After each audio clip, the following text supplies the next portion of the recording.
最近黄金为什么这么强？很多人第一反应很简单，说因为要降息了，因为中东乱了，因为美元要走弱了。听上去都对，但我坦白讲，我越来越觉得这些解释都只说到了表面，没说到根上。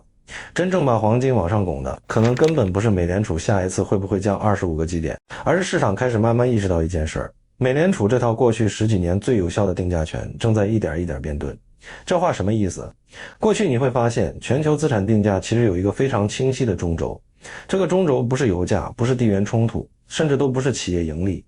真正的中轴是美联储。美联储说通胀可控，市场就敢买风险资产；美联储说要收紧，全球流动性就一起紧；美联储说未来几个月大概怎么走，市场虽然嘴上不服，最后还是会照着他那套逻辑来改仓位。换句话说，过去不是美联储每一次都做对了，而是全世界默认它有解释权。你别小看这个解释权，央行最厉害的地方从来不是他手里那25个基点，不是加息还是降息，也不是开会后那份声明写得多漂亮。央行真正最值钱的东西是市场愿意相信他对经济、通胀、利率、风险这些东西的解释大方向是靠谱的。只要这个信任还在，很多时候他甚至不需要真正出手，市场自己就会先反应。但现在的问题是，这个最核心的东西开始松了，所以你会看到一个很诡异的现象。按传统逻辑，黄金最怕什么？最怕高利率，最怕真实收益率往上走，最怕美元太强。因为黄金不升息，你拿着它本来就是要付机会成本的。照理说，只要利率高位站着，黄金不该这么硬。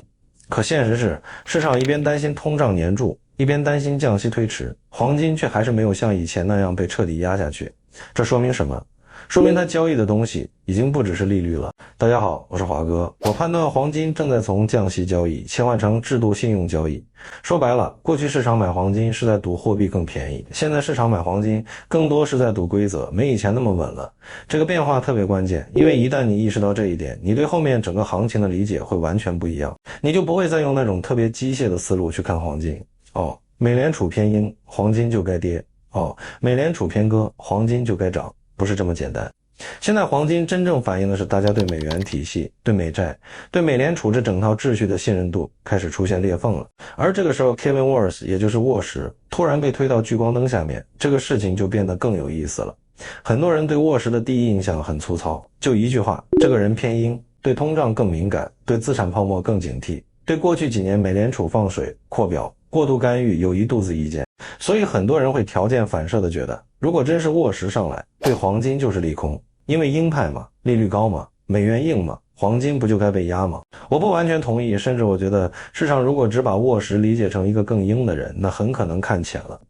因为沃什真正可怕的地方不是他鹰不鹰，而是他可能会去动美联储更底层的东西，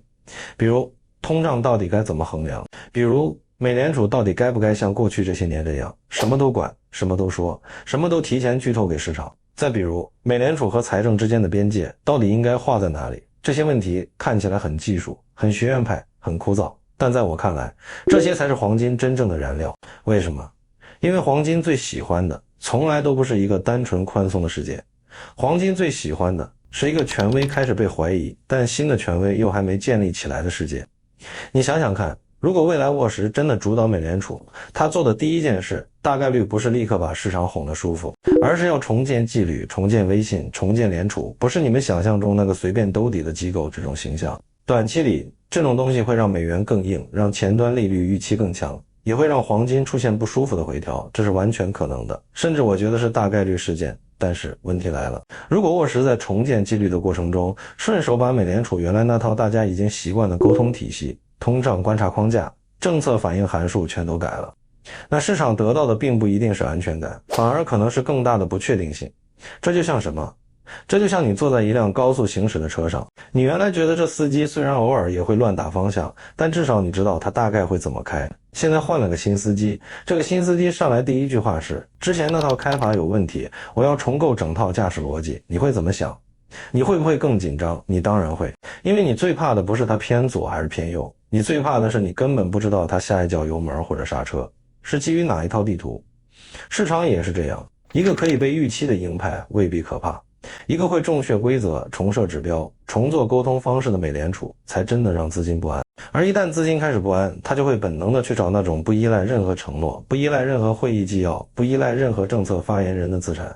找来找去，最后还是那两个字：黄金。所以你会发现，这一轮黄金逻辑里面最容易被忽视的一点就是，黄金不是在对抗利率，它是在对冲解释权的衰退。这话听起来有点抽象，我给你翻成更直白的话。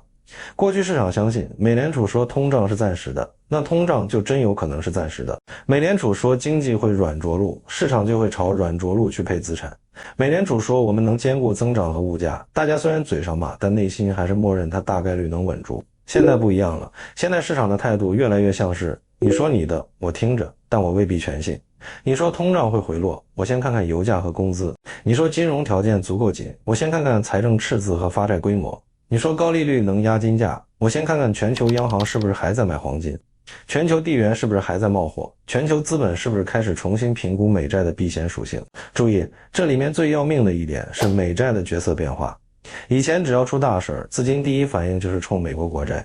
因为那是默认的终极避险资产。可现在这个逻辑没有以前那么干脆了，原因也很简单，美国财政压力越来越大，发债越来越多，长期通胀的不确定性也没完全消掉。市场开始意识到，美债当然还是核心资产，但它已经不是那个完全不需要怀疑的锚了。一旦这个认知出现，黄金的身份就会抬升，它不再只是一个商品，它也不只是一个通胀对冲工具，它开始重新变成一种货币替代物，一种制度不确定性保险。这也是为什么我一直不太认同市场上一种特别流行的说法，说黄金现在涨太多了，就是情绪化，就是避险过头了。等美联储继续压一压，黄金自然就塌。我觉得这个判断非常危险，因为它忽略了最深层的变化。今天支撑黄金的不只是风险事件本身，而是风险事件一次又一次逼市场看清一个现实，这个世界原来那套最稳定的矛盾正在变得没那么无条件可靠，而沃什的出现恰恰可能把这个矛盾再往前推一步。为什么这么说？因为它代表的不只是换个人坐椅子，更像是华盛顿内部有人已经不满足于修修补补了，而是想对美联储这套运行逻辑来一次重新装修。